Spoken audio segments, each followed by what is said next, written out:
देश के सर्वोच्च नागरिक और संविधान के रक्षक राष्ट्रपति हो या फिर सरकार के प्रमुख प्रधानमंत्री, दोनों की अपील काम नहीं आई और संसद का शीतकालीन सत्र लगभग बिना काम के ही समाप्त हो गया। शीतकालीन सत्र के आखिरी दिन थोड़ी उम्मीद थी कि शायद कुछ चर्चा हो, लेकिन वो भी नहीं हुई और दोनों सदनों में हंगामा हुआ।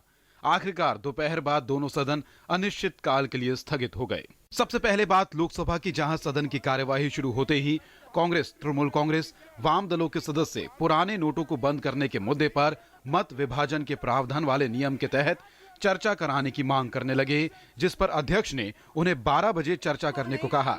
विपक्ष ने बात नहीं मानी और हंगामा करने लगे, जिससे अध्यक्ष को बैठक दोपहर 12 बजे तक के लिए स्थगित करनी पड़ी।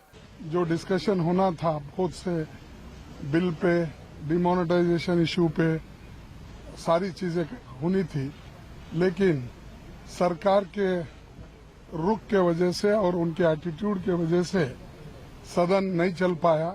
20 दिन बिना चर्चा हंगामा करके उन्होंने सदन को नहीं चलने दिया है। बहुत दुर्भाग्यपूर्ण है, लोकतंत्र के लिए बहुत अपमानजनक बात है और इसके लिए विपक्ष को, मुख्य रूप में कांग्रेस को, तृणमूल को, कम्युनिस्ट को, देशवासियों को समाधान देना पड़ेगा। दोपहर बाद सदन ने दिव्यांग जनों से जुड़ा विधेयक पारित किया और फिर सदन को अनिश्चित काल के लिए स्थगित करना पड़ा।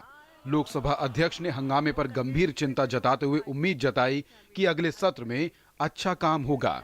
91 घंटे 59 मिनट का समय नष्ट हुआ, जो हम सभी के लिए, विशेषता मेरे लिए भी अच्छी बात नहीं है और इससे जनता में हमारी छवि धूमिल होती है। मुझे आशा है कि आगामी सत्रों में कोई व्यवधान नहीं होगा और हम सभी बेहतर ढंग से कार्य करेंगे। वहीं राज्यसभा ने अपने पूर्व सदस्य वी रामानाथन को श्रद्धांजलि दी और उसके बाद सदन में कुछ जरूरी कामकाज पटल पर रखे गए। पीएम मोदी खुद भी सदन में मौजूद रहे। इसके बाद सदन को अनिश्चित काल के लिए स्थगित कर दिया गया। सभापति हामिद अंसारी ने सदन की कार्यवाही में लगातार व्यवधान पर नाखुशी जताई और दोनों पक्षों से आत्मविश्लेषण की अपील की। Regular and continuous disruptions characterize this session. The symbolism of dignified protest, so essential for orderly conduct of parliamentary proceedings, was abandoned. शीतकालीन सत्र को कामकाज के हिसाब से देखें तो लोकसभा में कुल 9 बिल पेश किए गए। हालांकि केवल 2 बिल ही पास हो सके।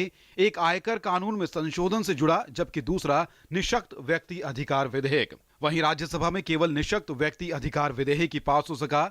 हंगामे के चलते लोकसभा में केवल 19 घंटे ही कामकाज हुआ, जबकि 91 घंटे 59 मिनट का समय बर्बाद हुआ। राज्यसभा में 22 घंटे कामकाज हुआ, जबकि 86 से ज्यादा घंटे हंगामे की भेंट चढ़ गए। हंगामे के बीच 12 निजी विधेयकों को राज्यसभा में पेश किया गया। शीतकालीन सत्र के पहले दिन राज्यसभा में विमुद्रीकरण पर चर्चा शुरू हुई थी, लेकिन लोकसभा में लगातार सूचीबद्ध इस विषय पर केवल चर्चा शुरू भर हो सकी।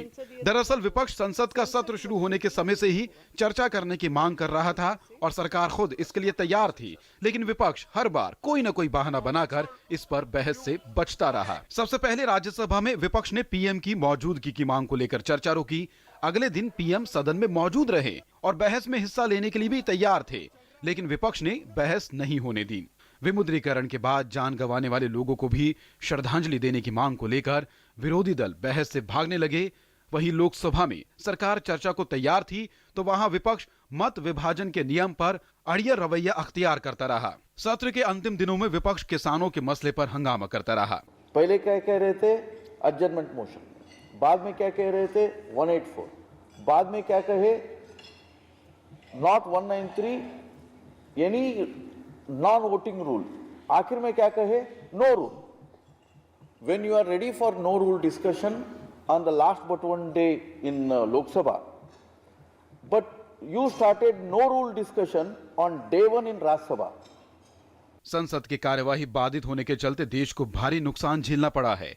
कई ऐसे बिल अटक गए हैं जिनका देश को सालों से इंतजार है। 20 से ज्यादा विधेयक, जिनमें जीएसटी से संबंधित 3 विधेयकों के अलावा उपभोक्ताओं को और ज्यादा अधिकार देने, मातृत्व अवकाश का दायरा बढ़ाने और मानसिक रोगियों की देखभाल से जुड़े अहम बिल अटक गए। ये तो विधायी कामकाज का नुकसान था, इससे देश को भारी आर्थिक नुकसान हुआ है। संसद की हर मिनट की कार्यवाही पर 2.5 लाख रुपए का खर्च आता है। इस लिहाज से देखें तो इस सत्र में करीब 1 अरब 30 करोड़ रुपयों का नुकसान हो चुका है। ऐसे में जनता की ये गाढ़ी कमाई जनता के चुने हुए प्रतिनिधि ही बर्बाद कर रहे हैं। हंगामा कर रहे ऐसे सांसदों को जनता को जरूर जवाब देना पड़ेगा। पार्लियामेंट टीम के साथ news net desk, DD news.